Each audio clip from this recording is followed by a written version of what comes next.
So we know that this practice is very, very important. We know that we need to do it. We talk about it a lot, but yet we often don't practice it. And it is the power of gratitude and thanksgiving. Hello, everyone. I'm Mark DeJesus. I'm here with my amazing wife and co-host, Melissa. This is Transformed You. And we're talking about transformational habits. This is like daily nuts and bolts kind of stuff that you can begin to apply to your life to experience transformation. And I think one of them on the list that's very, very important, high on the list in impact, low on the list in people actually applying it authentically, is really learning to connect to the power of gratitude. Yeah, I feel like that we hear this word a lot, actually. Like people kind of put it out there of, oh, you should be grateful, I'm grateful. Do we really think about that gratitude? Right. Are we, like you're saying, do we really connect to it? Yeah. When we're saying, oh, I'm so grateful for that, I'm so grateful for you, right. You know. Right. I feel like we use it kind of flippantly. Yeah, you know? and I find what it does is we live in a culture where words are cheap. So we can say, true. You know, I love this, or I love you, or I love pizza, or I love God. Or we can say, yeah, just be grateful. God, we thank you, or I thank you. Oh, and yeah, that we've lost the power of what words are. Really. I think that we need to recapture, the power of really thinking about what we're saying, what we're doing. I find for me, thanksgiving and gratitude really became a part of my arsenal when I had to make a decision. Do I really want to be an overcomer? Do I really want to live a life that looks at resistance and gains power over it? Or do I want to live where circumstances are always overpowering me? I think, and I think that, you know, we've had, just like everybody else, there's a lot of things to overcome. Right. And when you can get the perspective in anything, like when we got the diagnosis with Max and we've had certain challenges and we had to, all these things, when you can look at something that you're grateful for within the situation or just have gratitude about stuff that's come before or what's to come, perspective, it can put a perspective on it that can really help as you're going through tough times too. If you really practice it, and I think sometimes when people are going through a hard time or you're struggling in some way, we dismiss, I need to be grateful. But no, there's something else I need. There's another gem or there's another nugget that I'm missing. Yeah. And we have to realize gratitude sets the perspective to see the way that you need to be seeing from the perspective that you need to be seeing with it. And I know for me, I can get overwhelmed or I get like tensed up about things. Gratitude settles the waters a bit for me. Yeah. And realizes these things aren't as bad as I'm making them to be. But if I may bring up a good point about how we have dealt with gratitude in church. Because there is also a mindset that we have to be cautious of where we've experienced this, where you bump into people and they're going through a hard time, but they're like, yeah, you know, but I'm grateful and I'm blessed. And we can sometimes use it to mask over even dealing with pain. So I think it can be a double-sided thing that can be used when it comes to gratitude. Is that a fair thing to bring up, do you think? It can be used as a tool of denial. Yes, just like anything else can be. Yeah, it's a good way to put it. Like, I'm just grateful today, bless God, everything's great, everything's wonderful. And there isn't an authentic working of it. It's like just kind of spray paint that we put over it. I'm just grateful. I think that if you're grateful but you don't deal with your issues, then gratitude's not doing what it needs to do. Because gratitude gives you the perspective to deal with your issues, deal with pain, deal with struggle in a way that you're facing it. I feel like true overcomers know how to face issues head on. They know how to sit down with you and talk, and they know, just be grateful, Jesus loves you. Right. You know, that's very dismissive. We don't know how to go deeper and connect from the heart and really process issues in life. Weep with those who weep, rejoice with those who rejoice. What we do want to get across is that gratitude sets the template right for how to deal with stuff. It's like we talk about self-compassion, love sets the framework. Well, gratitude sets the framework now so we can deal with something. Otherwise, we will be very easily fall into victim thinking. We'll very easily spiral. We'll very easily feel like we're drowning. And gratitude has helped me to get perspective and to stop drowning and go, wait a second. That is a great statement that you just said, that it sets the template, right? I like that. I remember good. Well, I remember when we were teaching Max how to swim, and there was a time where he was at the beach, and he was flailing his arms, right? And he's like, ah! And I'm like, Max, just stand up. Just stand up. And he's like, oh, man, I'm drowning. And so I grab him and I go, just stand up. And he goes, oh. He didn't realize that the waters were not as deep as he thought. And I feel like, in addition to the past episode where we talk about self-compassion, loving yourself, I feel like gratitude does that too. It creates a stabilizing where it removes the panic and it goes, you know what? I'm just grateful. And I found that in getting greater health in mental health in my life, that just being grateful that okay, I'm not as anxious as I was yesterday. That anchored me. And even the basics of I'm grateful to be alive. And people can dismiss that. But when you've been through stuff in your life and you can anchor yourself to, I'm grateful that I'm just alive today and have the opportunity to face another day, that's a game changer. That's really good. Yeah. So I think that where I saw gratitude really empower me is when I began to go through a personal revival where I hungered for God's presence. And I hungered to connect to him at a deeper level. Even before we even knew each other, and even when we were dating and even into our marriage, there was a hunger for God's presence. And what really helped cultivate a connection to his presence is thanksgiving. Psalm 100 says, we enter his gates with thanksgiving and into his courts with praise. Just look at that from a literal standpoint for just a second. Entering into connection with who he is, having proximity, the gates are opened up through thanksgiving. And I learned over the years that the quickest way I can engage the presence of God is by getting grateful. So I started cultivating routines where in my daily life, I need to connect to the gratitude of being alive, of my wife, my children, sunlight, roof over my head. I need to connect to those basic, simple things, because in our sophisticated society, we disconnect from the simplicity of those things that we've been provided for, that we have in our life. Yeah, sometimes I will say, for me, if I have to be honest, it at times feels, I know this is an 80s word, but it feels cheesy to just, thank you, God, I'm alive today. Correct. It's an awkward thing to connect to the basic fundamentals of life, that you're just grateful for them. Right. It does feel like I should be kind of digging deeper into more kind of spiritual depths of what I'm grateful for. And there is a simplicity that I think a lot of people struggle. There's an awkwardness to it, to just be grateful that, wow, I woke up this morning and I'm grateful for air and life. And do you know what I'm saying? Yeah. And that's why I find it's more challenging to tell somebody else that they need to be more grateful. Yeah. You have to realize it in your own heart. Man, I really need to connect to gratitude. You need to see your own need. It's like somebody who's in self-pity, right? And they're always victim thinking. Everybody around them could tell them, you think like a victim. You're in self-pity all the time. Until they realize it, they're not going to get free. And I think Thanksgiving is a part of that. Is that we all have to realize where we are entitled, where we get bratty, where even as each generation progresses, we can become less grateful and more entitled to what we think we deserve. And it cheapens life, and it also doesn't teach us how to go through trials the way that we need to. You know what I think too? I just had this thought as you were talking about, we're really a generation that has a lot. And the times and generations before us, they went through the Great Depression. They went through where it was just potatoes and that was it. Where they were begging people for milk, and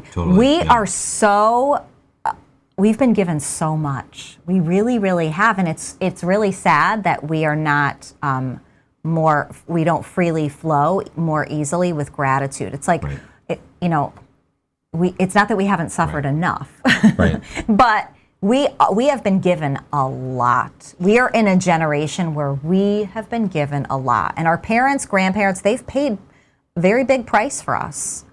It's very important to keep that in perspective.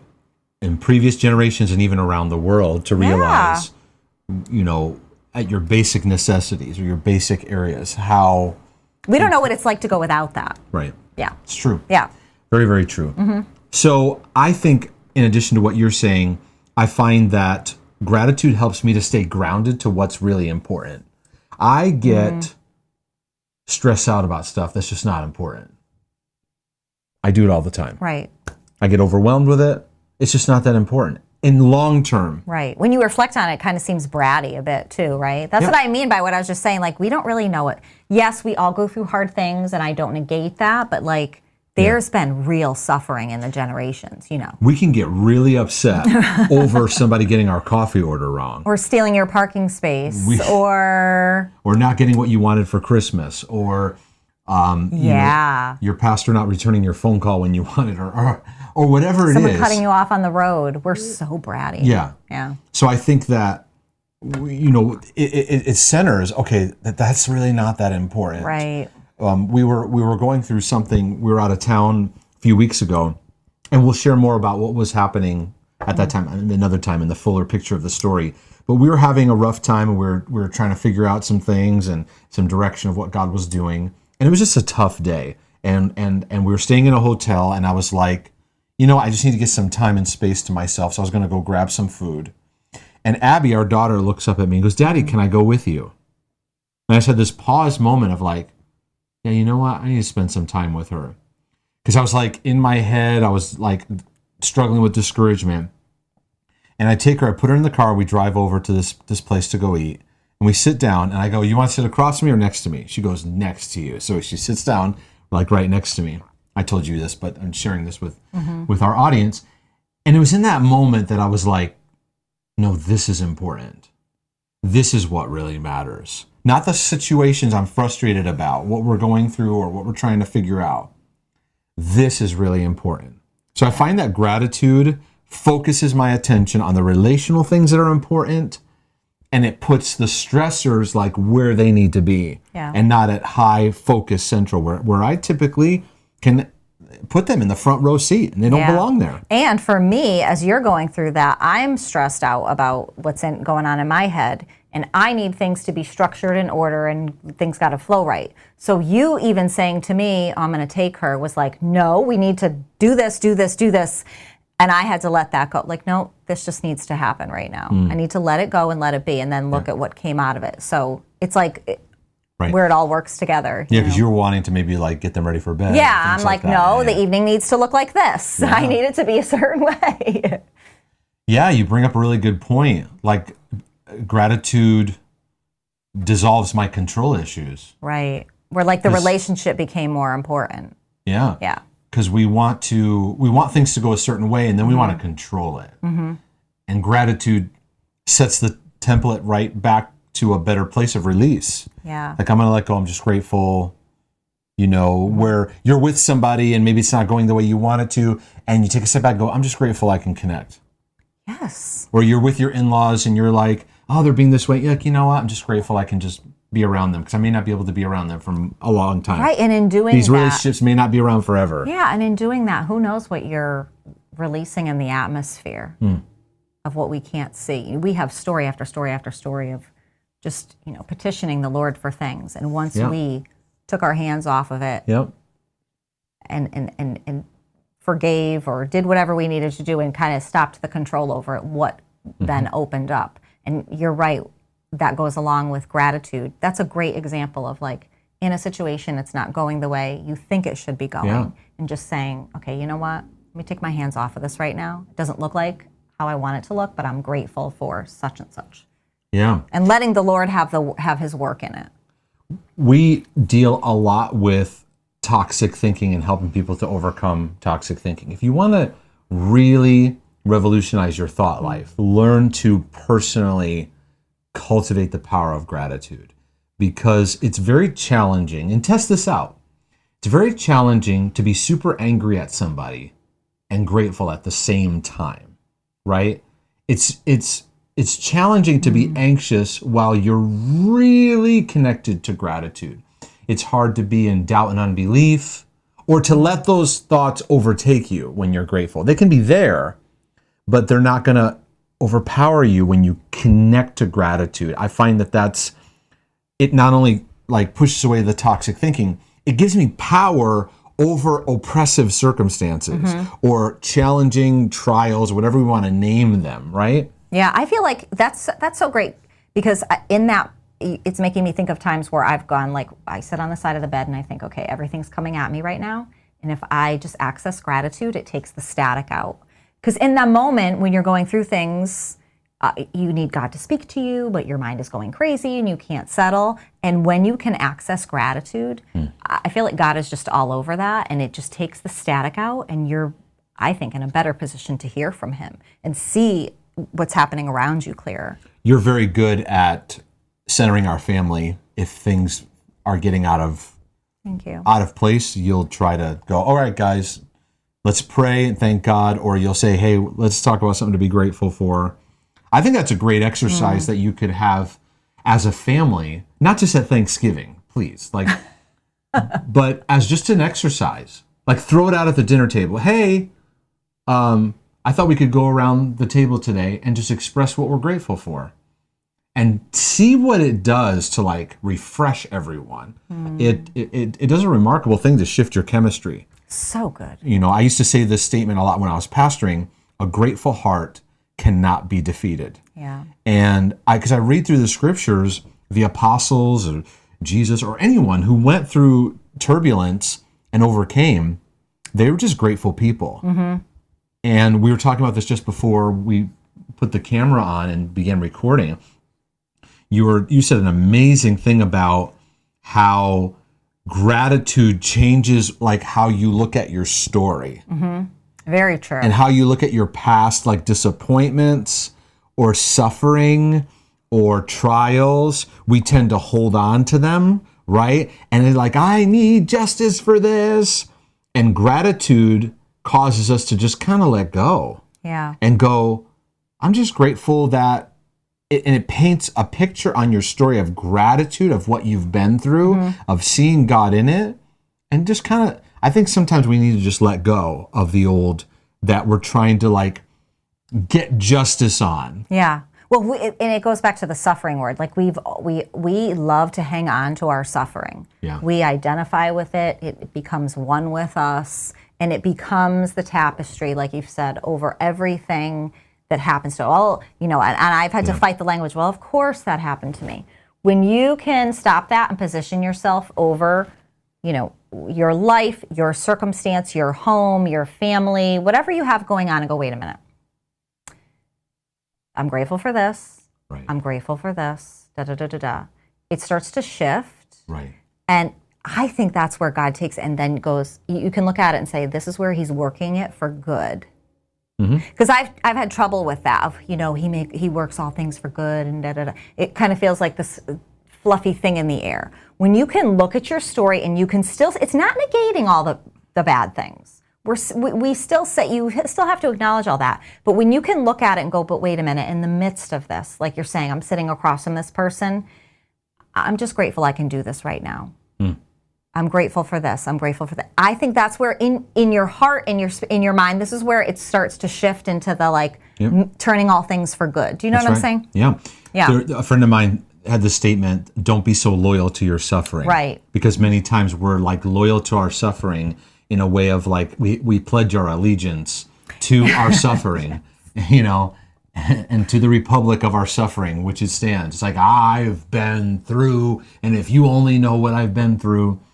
And I just, you tie in what you're saying, when I look at the people, especially the apostles, the women of God in Scripture, they were just joyful to go through everything they went through. And they were able to, if they went through hard times, like, yeah, we're going through hard times. It's all right. We're going through this.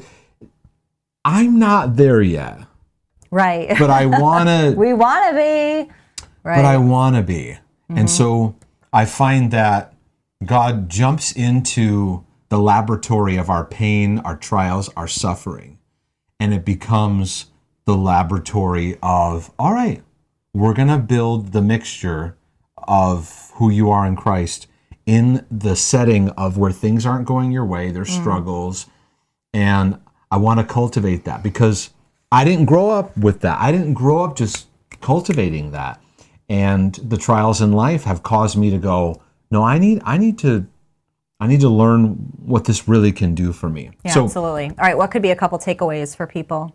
One last thought that I want to say before the takeaways is what can help us so much is Thanksgiving will really hone in what you focus on.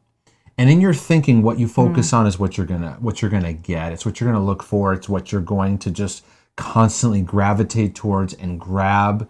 We tend to, if you're in the middle of buying a car and you want an SUV, when you go out driving, all you're gonna see are SUVs because that's what you're focused on, right?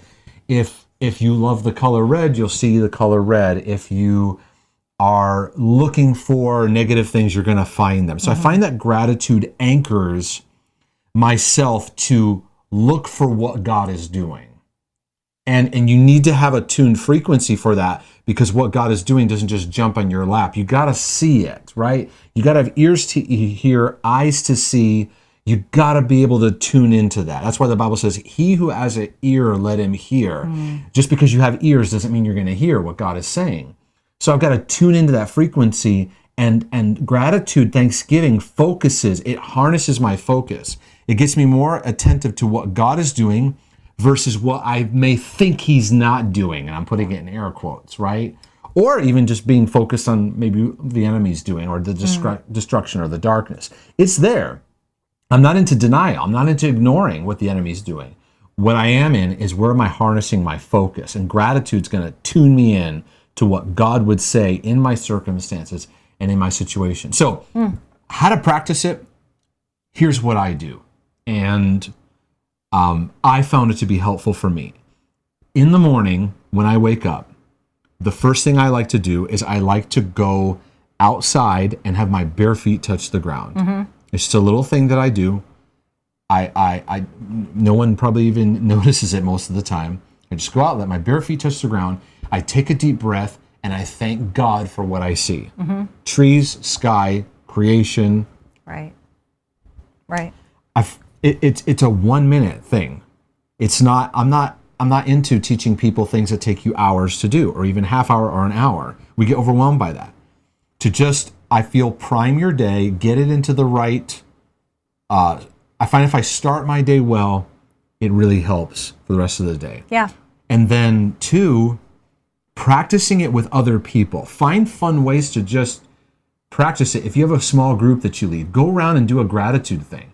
One thing that you're really grateful for today, and just go around. It'll refresh you. You'll feel the atmosphere shift.